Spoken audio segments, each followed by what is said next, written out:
All right, so this lecture here is meant to give us a little introduction to the different kinds of magnetic field shapes and equations that we'll have to deal with. So for us, one of the ways we can create a magnetic field is to have a flowing current. And so depending on how that current is flowing will determine what the magnetic field actually looks like. So we can consider, for example, that we just have current flowing like directly up through some wire. So a certain amount of current I, and it's flowing in a certain direction. And we want to know everywhere in space, what direction is the magnetic field pointing and how strong is the magnetic field? Well, first off, we have our equation here that just tells us that based on the size of the magnetic field and some constants here, the further out from the wire we go, the weaker the magnetic field will be. And it will get weaker and weaker based just on this radial distance here. Because if this is a wire, going up like this, that means we move somewhere out radially from that wire. So this tells us the strength of it, but at any given point in space, in what direction is the field actually pointing? And to understand that, we'll use something it's the same name used for a couple of different things, but it's called the right-hand rule. So here, if you take your thumb and you say, I'm moving my thumb along the direction the current is going, then at every point in space where my fingers are sort of wrapping around are telling me where the magnetic field is pointing. So here, for example, if the current is going this way, then that means there's magnetic field that wraps and points all the way around the wire. So if this wire was really here running current, that means at this point in the page or on the wall, there'd be magnetic field pointing into the wall. And at this point here, there'd be magnetic field pointing out. And at this point right here, there'd be magnetic field pointing this way. And if I could go into the wall, there'd be magnetic field pointing that way. Because at every point there's magnetic field and it points all the way around.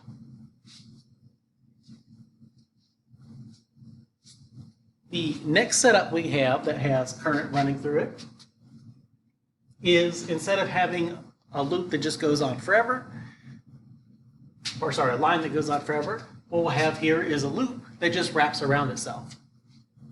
And so current just flows and it comes back to this point and it continues to flow in this circle.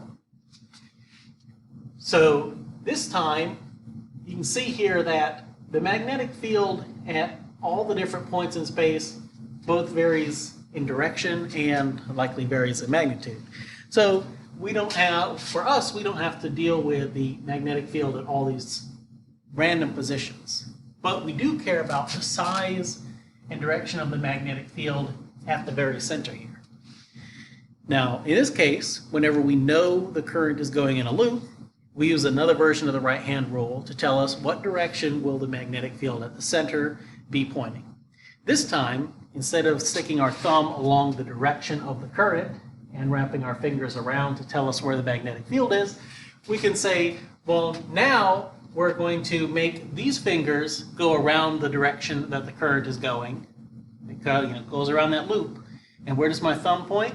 My thumb points up out of the loop. So because I have the current going this way around, that means I know that the magnetic field at the center would have to be pointing up this way. So now I have a direction for that magnetic field at the center of the loop, and we also have a formula. We know the radius of the loop that the current is going in. To keep things simple, we'll just be dealing effectively with these circular paths the current could go in. And so if we know the radius of that, we know the size of the current, then we just have our two constants here, and we'll know the size of the magnetic field, and the right-hand rule will give us the direction. As a little side note, this constant here is the magnetic permeability of free space. It's sort of the companion constant that went with when we were discussing electric fields. We had our little epsilon naught, and that was the electric permittivity of free space. So basically, the electric permittivity of free space tells us how strongly a material can be polarized, and the magnetic permeability tells us how strongly we can magnetize something. Now, One other setup here is, here we had an infinite wire. Here we just had a loop of current. Here we have something that we call a solenoid. So basically, if we take a bunch of loops of current and we stack them all in a row, then what happens is all this extra direction this magnetic field is trying to go, by putting another loop essentially right after this loop, we straighten out the magnetic field. And we can use this solenoid setup to make a nice uniform magnetic field in a region of space. So in this case,